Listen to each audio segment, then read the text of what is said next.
का चारित्रार्णो गंभीरा मोक्ष मार्गोपदेशिका। नमः श्रीवर्धमानाय निर्धूतकलिलात्मने शालोकानां त्रिलोकानां यद्विद्यादर्पणाय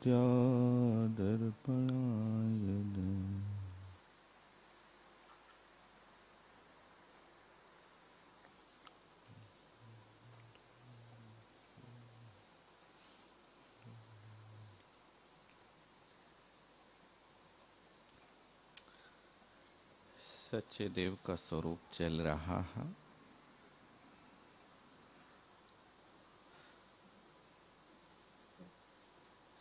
सच्चे देव के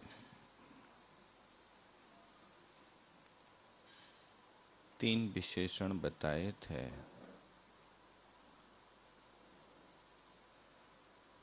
पहला विशेषण वितरागता, दूसरा विशेषण सर्वज्ञता और तीसरा विशेषण हितोपदेशीपना।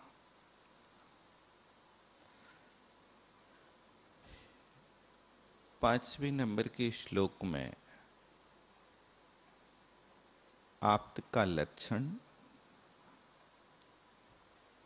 और छठे नंबर के श्लोक में आप्त के लक्षण का जो पहला विशेषण दिया था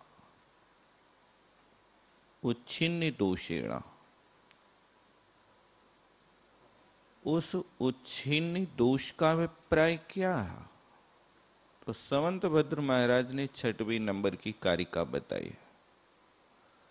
उच्छिन्न दोष का अभिप्राय 18 दोषों से रहित। फिर दूसरा विशेषण दिया था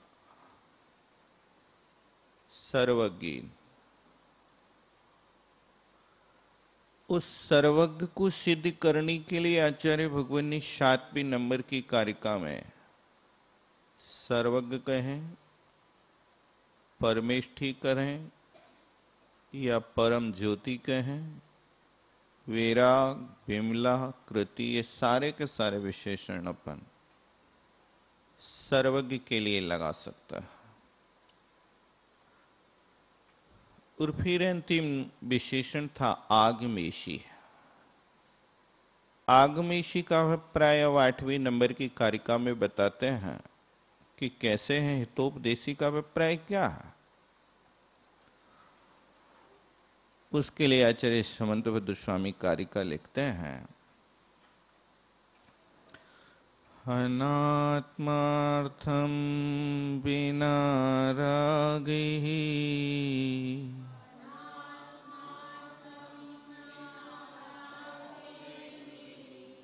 शास्ता शास्ति शतो हितम्।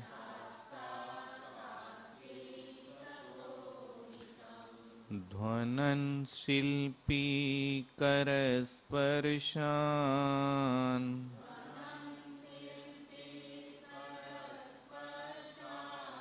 ऊर्जा किमपीच्छति।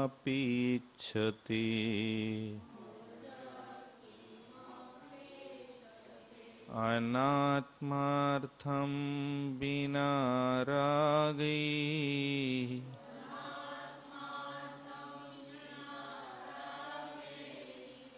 शास्ता शास्ति शतो हितम्।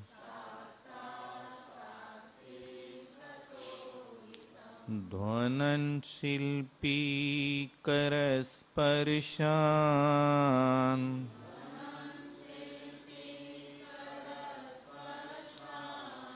ऊर्जा किमपीच्छति।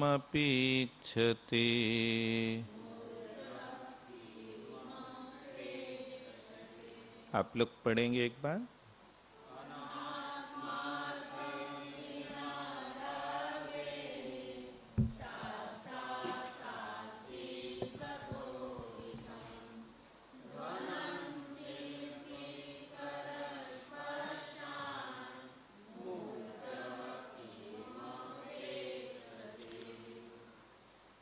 तीसरा विशेषण हितोपदेशी था ना। तो अरहंत परमात्मा किस प्रकार से उपदेश देते हैं, बहुत अच्छे तरीके से आचार्य भगवान ने दृष्टांत पूर्वक समझाया।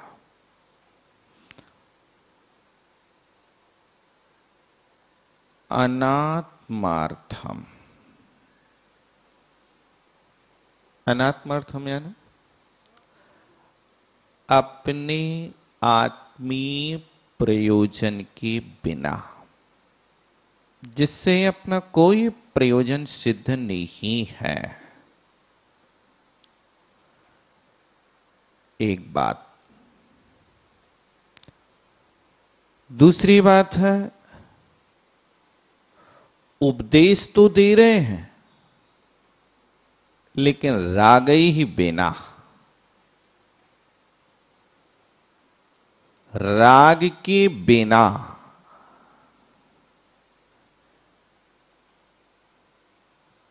ना किसी श्रोता से राग, ना सभा में बैठने वाले गणधर परमेष्टि से राग,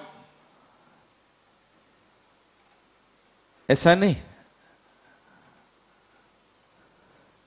अरहंत परमात्मा यदि गणधर को ज्यादा चाहने लगे, वो दूसरे श्रोताओं को कम, चूहा बिल्ली को और कम,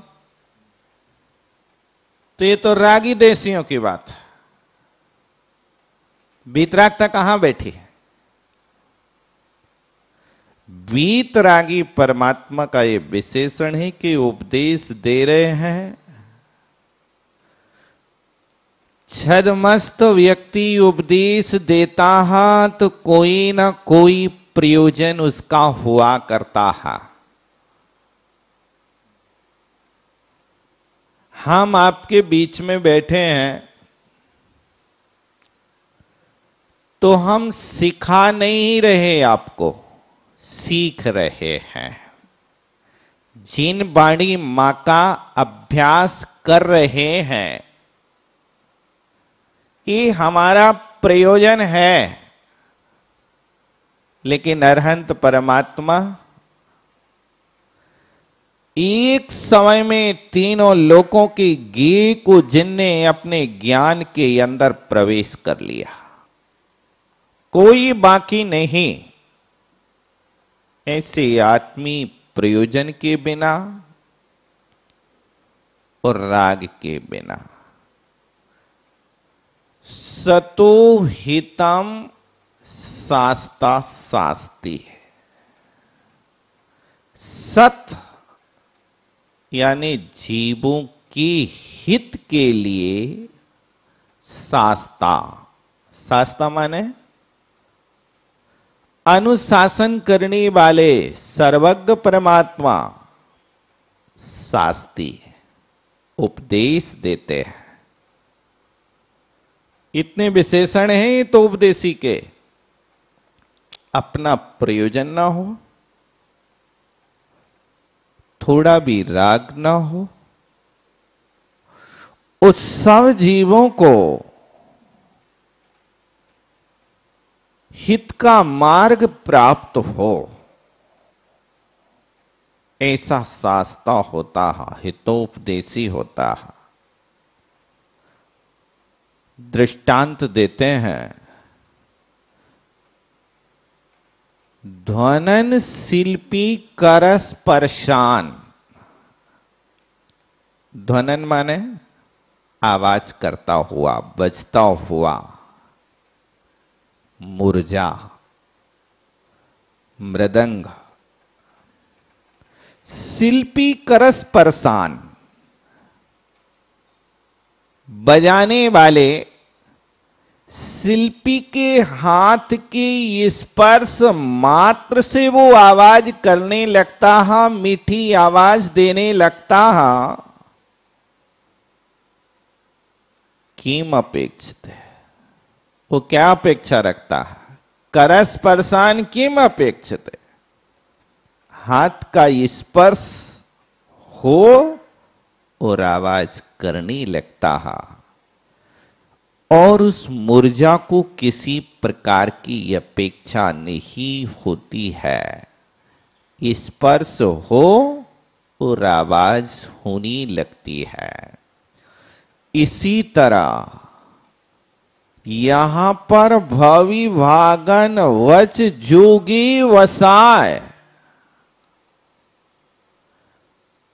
अरहंत परमात्मा को बोलने के लिए कोई जरूरी नहीं है, लेकिन भव्यात्माओं का भाग इतना जबरदस्त होता है, इतना तीव्र पुण्य होता है कि अरहंत परमात्मा बिना इच्छा की, बिना अपेक्षा के सर्वांग से दिव्य ध्वनि खिरने लगती है। इसमें भव्यों का भी पुण्य हुआ करता है। और अरहंत परमात्मा को देख करके, उनके दर्शन करके भव्यात्माओं के हृदय के जो उद्गार हैं वे संभल नहीं पाते। मानतुंग महाराज लिखते हैं, त्वद भक्ति वलान माम, आपकी भक्ति जबरदस्ती मुझे बुलाती है। मैं बोलना नहीं चाह रहा हूं, लेकिन बुलाती है। ये हितोपदेशी का लक्षण है। भविक जनों को हित का उपदेश देते हैं, लेकिन बदले में कोई अपेक्षा नहीं होती है। ये हितोपदेशी का लक्षण है। इस तरह सच्ची आप्त का लक्षण यहां पर कहा। ऐसे सच्चे देव का यदि श्रद्धान होता है तो उस श्रद्धान का नाम सम्यक दर्शन है। और यदि देवता तो है, लेकिन देवता में ये अंतरंग विशेषण नहीं है, तो सच्चे देव, सच्चा आप्त नहीं कहा जा सकता। नाम कुछ भी हो, हम नाम के उपासक नहीं हैं, हम तो गुणों के उपासक हैं। मेरी भावना में कहा ना, जिसने राग द्वेष कामादिक जीते सब जग जान लिया, सब जीवों को मोक्ष मार्ग का निष्प्रय उपदेश दिया।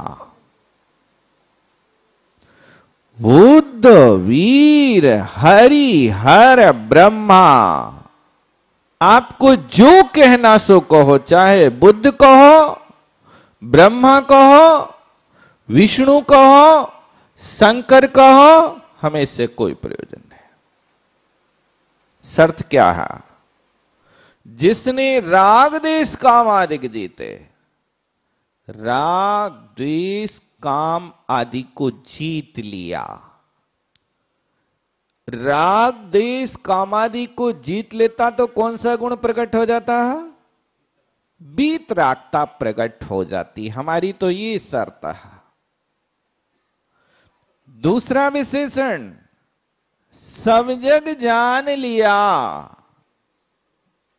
कोई हो, सर्व जग का ज्ञाता हो, तो सर्व जग के जानने वाले को क्या कहता है? सर्वज्ञ कहता है। और निष्प्रय हो सब जीवों को, एक क्या है? ये हितोपदेशिता। ये तीन लक्षण जिसमें हो, मैं उसके सामने माथा टेकता हूं। इन तीन लक्षण वाले आप्त को यदि आप बुद्ध कहना चाहते हो तो मुझे कोई आपत्ति नहीं। इन तीन लक्षण वाले परमात्मा को यदि आप शंकर कहना चाहते हो तो कोई दिक्कत नहीं, कहिए, मुझे स्वीकार है। आप जिस नाम से कहना चाहें कहिए, वह शर्त यह है कि राग देश कामादिक का विजेता हो, सर्व जग का ज्ञाता हो और सब जीवों को निष्प्रभाव से हित का उपदेश देने वाला हो, वो हमारा देव है। इस प्रकार सच्चे देव के विषय में आचार्य भगवान समंत भद्र स्वामी ने उपदेश दिया। अब चौथे नंबर के श्लोक में आप तागम तपोव्रताम, ये कहा था ना, आप्त का लक्षण यहां तक हुआ। अब आगम की बात करते हैं। आगम किसी कहते हैं, इसको अपन देखते हैं। आप तो पगमनुल्लंघ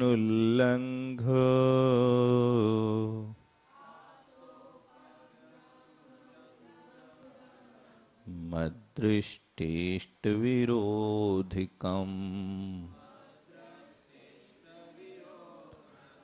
तत्तोपदेश कृत सार्वम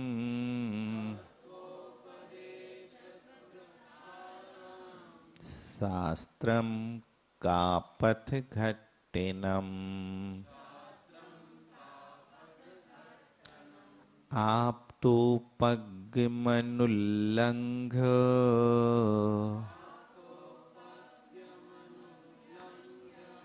वदृष्टेष्ट विरोधिकम तत्तोपदेश कृत सार्वम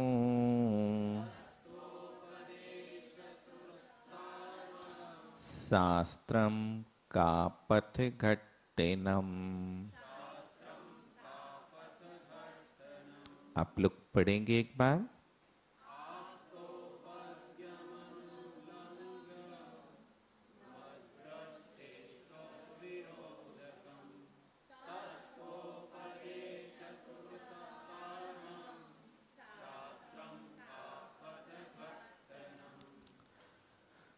अब शास्त्र के विषय में बताया जा रहा है।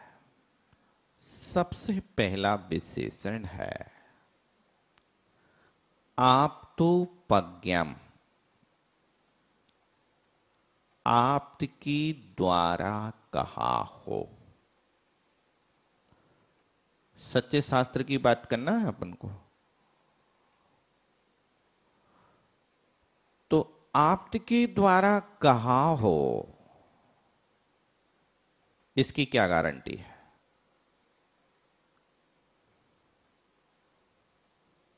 हर वस्तु जिनेंद्र भगवान ने कही है,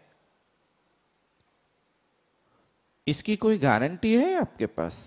हम कौन सा शास्त्र पढ़ें और कौन सा शास्त्र ना पढ़ें, इसकी क्या पहचान है? जितने शास्त्र हैं हम तो यही मानते हैं कि जिनेंद्र भगवान ने कहा है वही शास्त्र है। बिल्कुल ठीक है।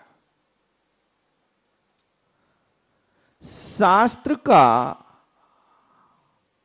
नॉलेज करने के लिए आचार्य भगवंतु ने कहा है, हे भव्यात्माओं,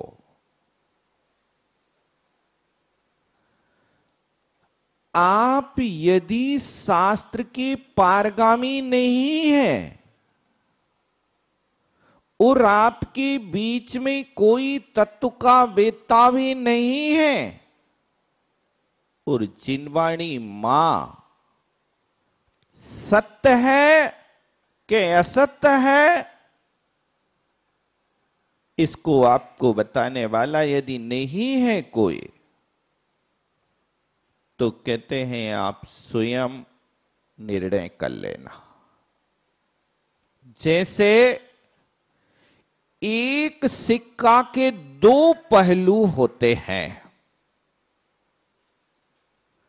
एक चित्र होता है और एक पट्ट होता है। एक और अंक अंकित होता है। कितने का सिक्का है? एक का, दो का, पांच का, होता ना ऐसा। और दूसरी ओर सरकार की मोहर है, तीन शेर जिसपे बने हुए हैं। तो सिक्का में चित्र और पट्ट जैसे दो पहलू हैं, और उन पहलुओं को देख करके हम निर्णय करते हैं कि चित्र को देख करके निर्णय करते हैं कि हां, हमारे भारत सरकार की मोहर है। और दूसरी ओर रंग को देख करके निर्णय करते हैं कि हां, पांच का सिक्का है। आप लोग देखते कि नहीं देखते? ऐसा देखते ना, निर्णय हो जाता और आप चुपचाप अपनी जेब में खिसका देते हो। इसी तरह आगम को पढ़ते समय भी चित्र और पट्ट की तरह दो पहलू शास्त्र में हमेशा ध्यान रखो। जिस शास्त्र में अहिंसा और अनेकांत का वर्णन हो, वो शास्त्र सच्चा है। और जिस शास्त्र में हिंसा और एकांत का वर्णन हो, वो शास्त्र सच्चा नहीं हो सकता। ये हमारे जिनेंद्र भगवान की मोहर है। अहिंसा और अनेकांत हमारे जिनेंद्र भगवान का मूल सूत्र है। जिस शास्त्र में अहिंसा का वर्णन हो और अनेकांत पद्धति, साधवाद पद्धति हो, वो शास्त्रोपादेय है। और जहां पर भी आपको थोड़ी सी हिंसा झलकती है, उस शास्त्र के विषय में विचार करना कि वास्तव में धर्म तो अहिंसा धर्म है, जहां रंच मात्र भी जीवों का घात न हो। ज्ञानी पुरुष, दयालु पुरुष निष्प्रयोजन एक घास के तिनके को भी उखाड़ कर फेंकना पसंद नहीं करता। दया मूर्ति है, उसके अंदर दया का परिणाम है अहिंसा है। और एक वस्तु को वो ही लगा करके प्रयोग करता है कि भी लगा करके प्रयोग करता है, इसका भी नॉलेज होना चाहिए। ही और भी, इन दोनों में अंतर डालना। ही एकांत का वाचक हुआ करता है और भी अनेकांत का वाचक हुआ करता है।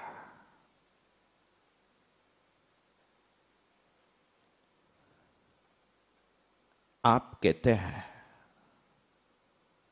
ये वस्तु ऐसी ही है, ही आ गया, अब कोई गुंजाइश नहीं आपके लिए वहां आगे बढ़ने के लिए, बस। लेकिन ये वस्तु ऐसी भी है, इसका मतलब है आगे रास्ता है।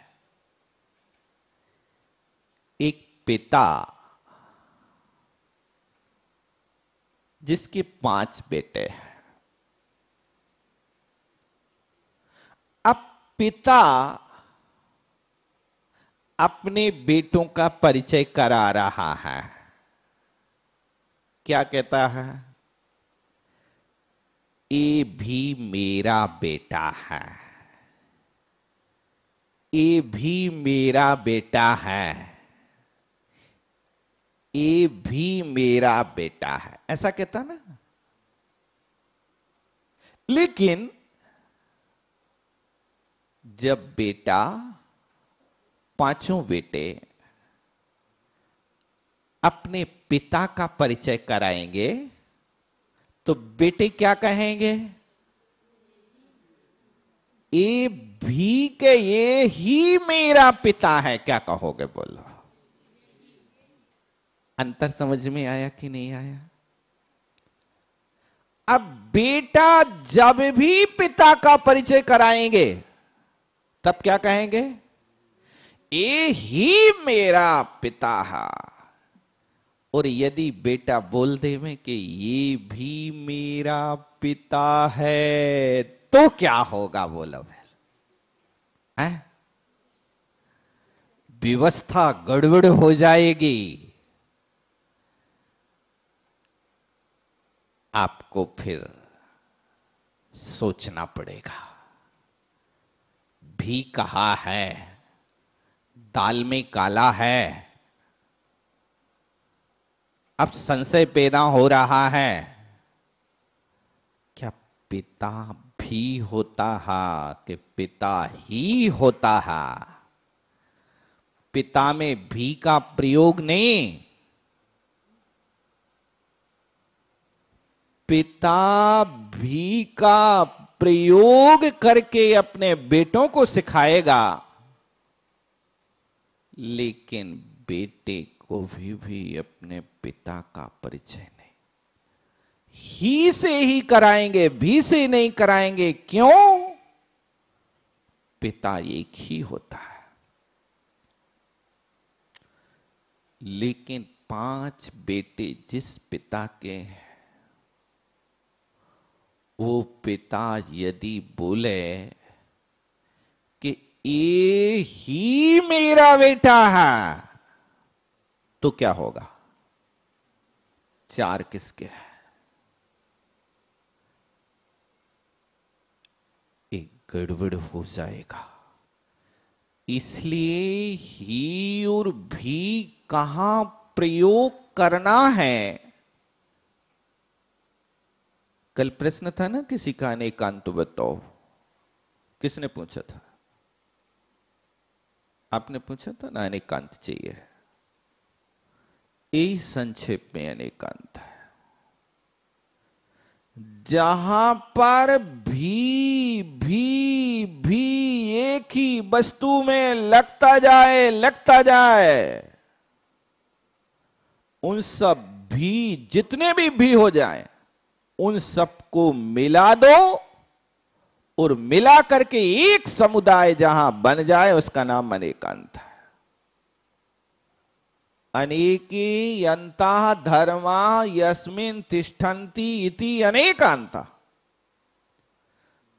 अनेक वस्तु स्वभाव जहां पर एक रूप में दिखाई देते हैं उसका नाम अनेकांत है। होता भी ऐसा।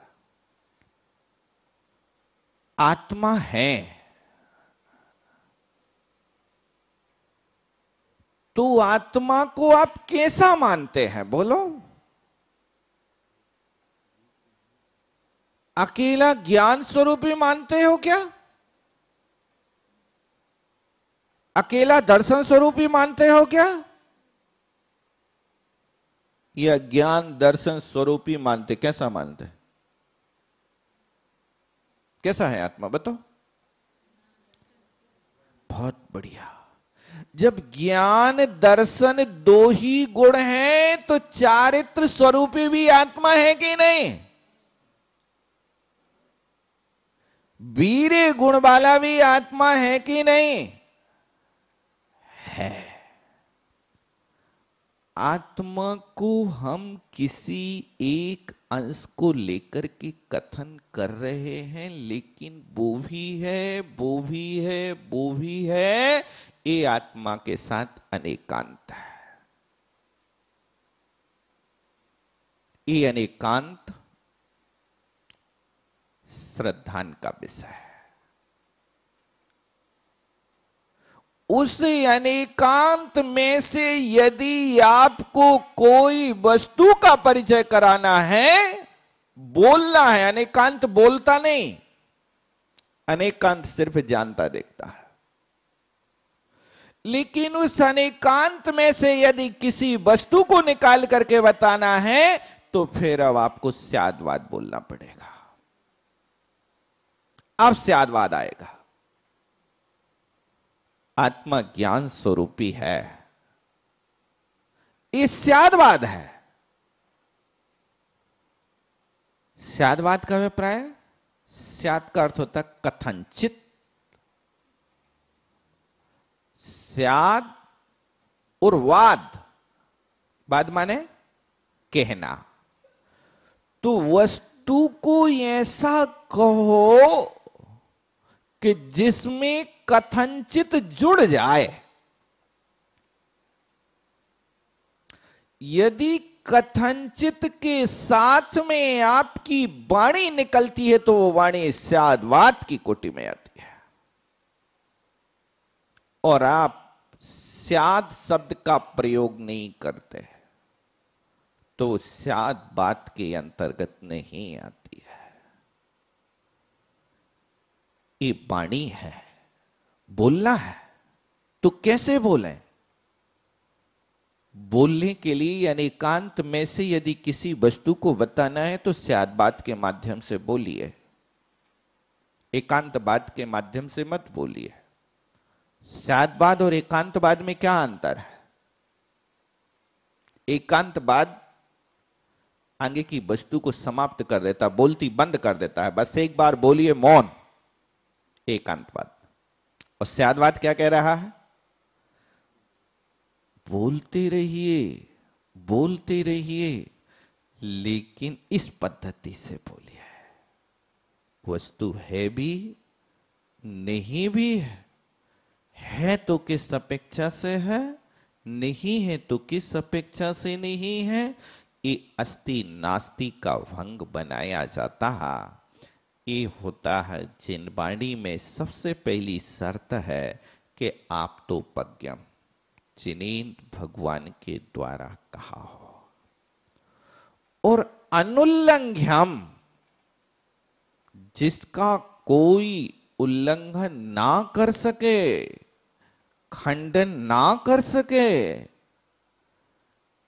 उसका नाम भी चिन्वाणी है, शास्त्र है। किसी भी तर्क के द्वारा आप उसको परास्त नहीं कर सकते, लेकिन तर्क आगम पद्धति से होना चाहिए, आगम से बाहर नहीं जाना चाहिए। कभी कभी कुतर्क भी खड़े हो जाते हैं। अब कहा कि जितनी चीजें पकती हैं वे पक करके टूटती हैं। जितनी चीजें पकती हैं ना, पक करके, जैसे आम, आम पका, टूट गया, तो उसने पकना शब्द स्वीकार कर लिया। अब जितनी पकेंगी वे सब टूटेंगे। तो अब कहता है भाई साहब, जितनी चीजें पकी वे टूट गई जैसे आम, इसी तरह कान भी पकेगा तो कान भी टूट जाएगा। है? कान भी पका तो कान भी टूटेगा? नहीं, ये आपका कुतर्क है। इस कुतर्क को आप आगम से मिलान मत करिए। जितनी वस्तु पकेगी उसका अभिप्राय यहां पर हमारे स्यादवाद शैली को पकड़िए। हम वनस्पति की बात करना चाह रहे हैं, आपका शरीर वनस्पति नहीं है। आप वनस्पति की बात को यहां पर संगी पंचेंद्री और डायरेक्ट शरीर वाले के साथ लगाओगे तो व्यवस्था गड़बड़ हो जाएगी। अभिप्राय को समझना चाहिए। जहां अभिप्राय नहीं समझा जाता है वहां झगड़ा पैदा होता है। झगड़ा किस वस्तु का है बताओ? ना समझी का झगड़ा होता है। और बात समझ में आ जाए तो फिर कभी झगड़ा पैदा नहीं होता। एक परिवार में भाई साहब बहुत शांति थे, जैसी इस आश्रम में शांति है ना, ऐसी बहुत शांति थे, कभी झगड़े ही नहीं होता था। वो परिवार में लोग कितने थे? सास बहू और एक बेटा, इतना परिवार था। तो हुआ ये कि लोक में तो प्रसिद्धि है कि सास और बहू यदि एक फ्लैट में शांति से रह जाएं तो समझ लो चौथो काल आया है? बहुत मुश्किल है। लेकिन उस घर में सास बहू बड़ी शांति से रहते थे। पड़ोसी के लोग ईर्षा करते थे कि बात समझ में नहीं आती आखिर। बाजू में हमारा घर है जहां रोज महाभारत होता है, और इस घर में बिल्कुल ऐसी शांति जैसे कोई रहता ही ना हो। एक दिन एक पड़ोसी ने उस मां से पूछा, मां आप बहू और बिटिया में क्या अंतर समझते हो? दो चीजें होती ना, बहू और बिटिया। बहू क्या है? पराए घर की बिटिया है, और बिटिया अपनी बिटिया है। तो उसके पास भी एक बिटिया थी, लेकिन शादी हो चुकी थी। तो मां सोच करके उत्तर देती है, बहन हम अपनी बहू को तो नमक समझते हैं और बिटिया को शक्कर समझते हैं। क्या?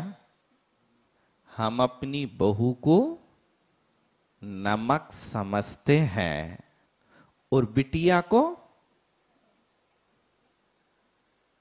आप लोगों को कैसा लगेगा ये सुनकर के? कोई आपसे कहे कि आप तो नमक से खारे हो और ये भैया तो शक्कर सा मीठा है, झगड़ा तो नहीं करोगे आप लोग? इस बात को सुनकर के बहू के हृदय में तो वज्रपात सा हो गया भैया। क्यों हो गया? देखो, मैं सासू जी की इतनी सेवा करती हूं, कोई कमी नहीं रखती हूं खान पान में, सेवा में, लेकिन आज हमारी मम्मी ने कितना बड़ा पक्षपात किया। अपनी बिटिया को तो शक्कर बता रही है और मेरे लिए नमक कह दिया। आप लोग क्या सोचते होंगे? अच्छा कहा कि बुरा कहा? बुरा कहा ना। बहू भी बुरा मान गई है। अब तो कुछ समझ में नहीं आता। तो देखो, आपस में परस्पर की मैत्री में यदि कहीं कोई खींचातानी हो जाए, कोई वाद विवाद हो जाए, कोई कसाय का अंश पैदा हो जाए, तो जैसे जीव और पुद्गल की चाल न्यारी है ना, ऐसी फिर बहू और सास की चाल भी अलग हो जाती है। अब कहा तो कुछ नहीं, लेकिन अंतर तो पड़ गया। अब अंतर आया तो सास कहती है अपनी बहू से 2-3 दिन के बाद, बेटा हमसे कोई गलती हो गई का? है कोई ऐसी सास जो अपनी बहू से पूछती हो क्या हमसे कोई गलती हो गई हो तो बताओ? बहू कहती कुछ नहीं, ऐसा नहीं, आपको बताना पड़ेगा। आप जब तक सच सच नहीं बताओगे तब तक मैं आज भोजन नहीं करूंगी। आंखों से आंसू आ गए बहू के। बहू कहती है मां बात तो कुछ नहीं है, बस मुझे यहां इतना खेद हो गया। कहां? उस स्थान पर कि जब पड़ोसी नंटी जी ने कहा था कि बहू और बिटिया में क्या अंतर है, तो आपने हमारे लिए नमक बोल दिया था। हमें लग रहा कि अब हम अपनी सासू की कैसे जीवन निर्वाह करेंगे। हम नमक हैं तो नमक तो गलाता है।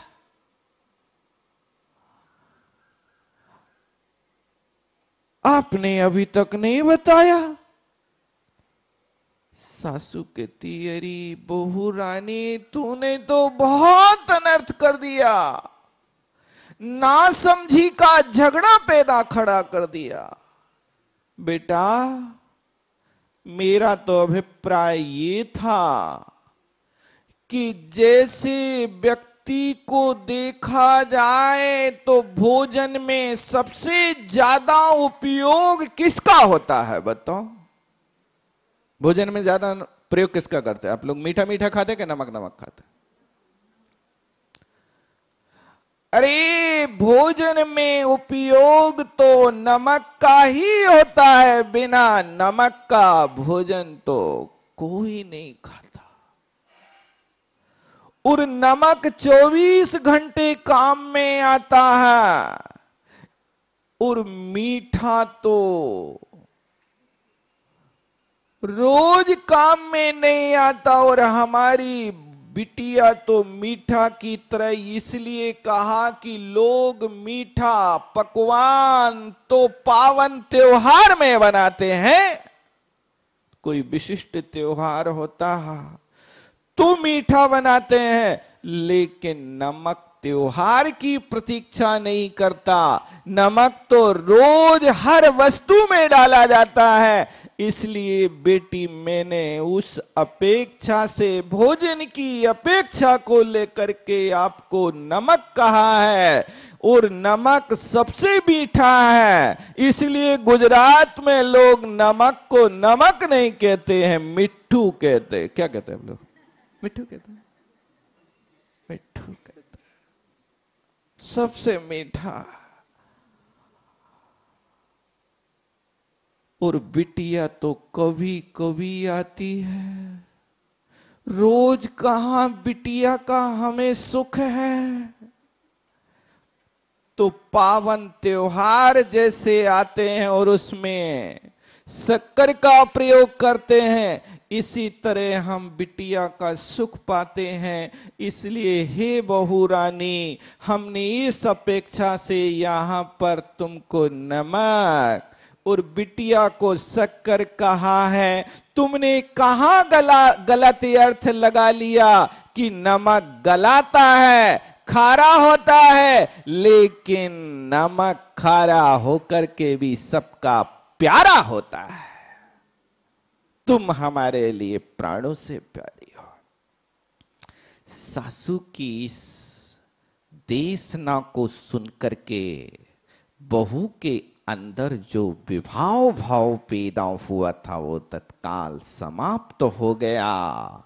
इसलिए यहां पर जिनेंद्र भगवान की वाणी के लिए कहा अनुल्लंघ्यम, जिसका कोई उल्लंघन नहीं कर सकता, कोई खंडन नहीं कर सकता। लेकिन ना समझी जहां होती है वहां झगड़ा हो जाता है। यदि समझदारी से काम करते हो तो कभी झगड़ा पैदा नहीं होता, और जहां समझ नहीं होती है वहां पग पग पर झगड़ा हुआ करता है।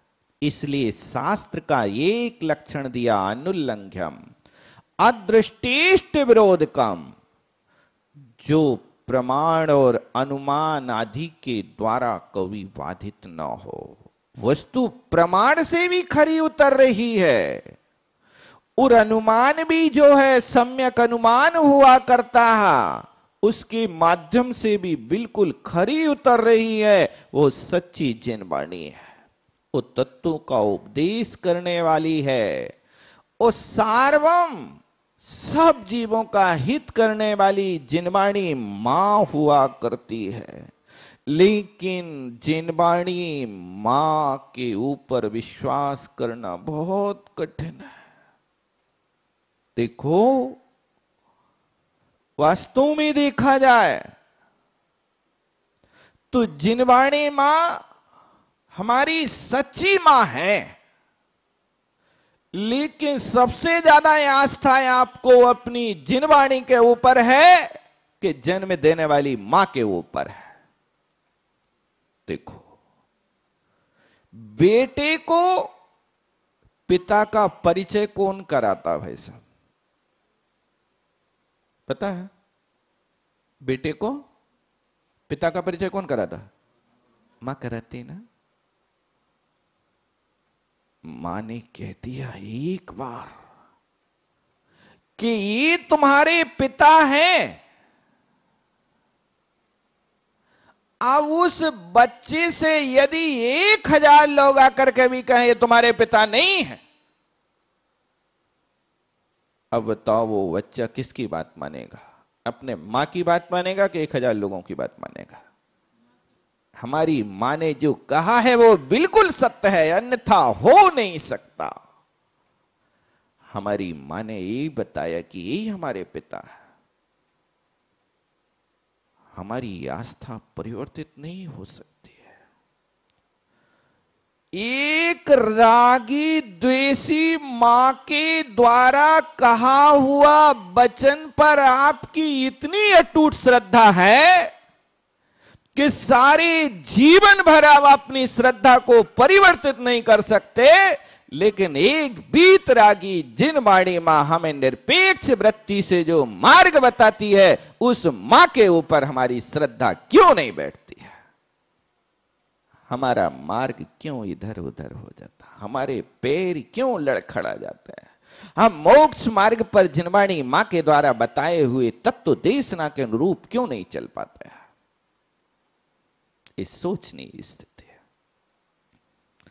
इसलिए हमारी अटूट आस्था नहीं बन पाती है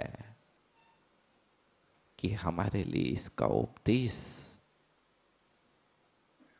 जन्म से प्राप्त नहीं हुआ है। हमारी शिक्षा जन्म से किसी और हो गई है। जिनेंद्र भगवान के बताए हुए मार्ग का उपदेश देने वाला रागी द्वेषी मां नहीं हो सकती है।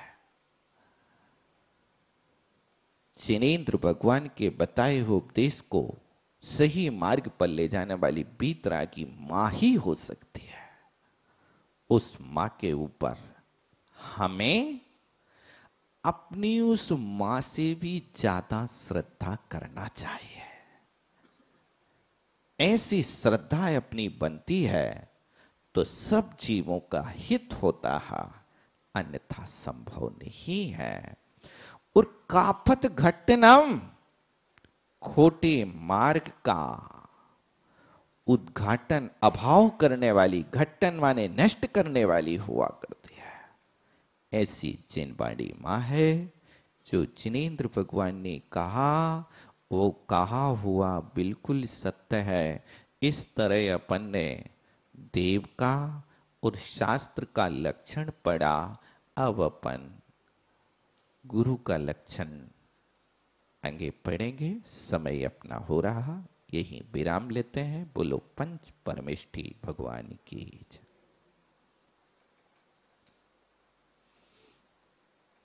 साहब जी बोलेंगे कुछ क्या? बोलिए आप।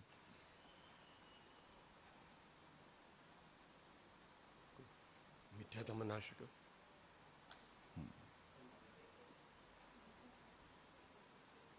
બોલ્યો.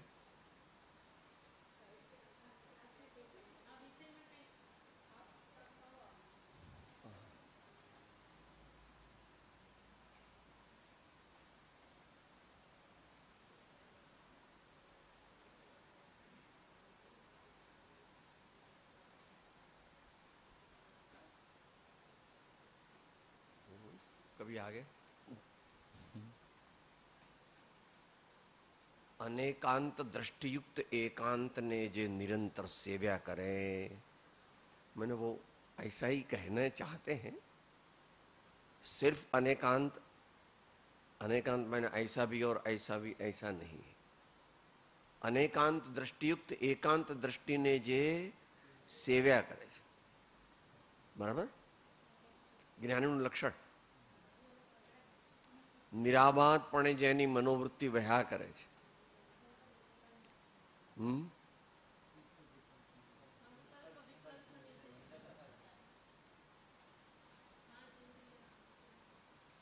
छह बोली जाओ.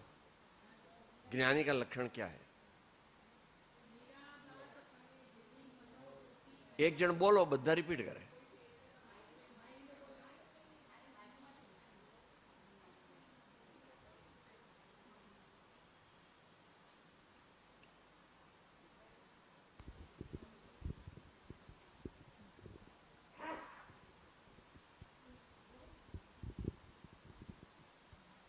यहाँ प्रवचन सार की 14 नंबर की गाथा से इसका मिलान खाता है। वहाँ पर चल कर के अनेकांत दृष्टि है, लेकिन एकांत का अवलंबन है। जहाँ पर शुक्ल ध्यान की भूमिका बनती है, वहाँ पर सब वस्तुओं का आलंबन छोड़ दिया जाता है, एक वस्तु का आलंबन चलता है। वहाँ का ये उल्लेख कर रहे हैं। यहाँ जो कथन है ये बीतराग चारित्र का है, और जो आपके लिए यहाँ उपदेश दिया है ये सराग चारित्र के साथ में अनेकांत के साथ प्रवृत्ति कैसे करना उसको ध्यान में रखना है। सराग और बीतराग की वस्तु को अभी जो भी कथन किया है ये सब व्यवहार पद्धति को लेकर के कथन किया है। इसमें बीतराग और सराग दोनों को ध्यान में रखना चाहिए। यहाँ जो 80 नंबर के पत्र में रायचंद जी साहब ने लिखा है, ये बीतराग चारित्र की अपेक्षा से कथन है, इसको ध्यान रखना। ठीक, आगे।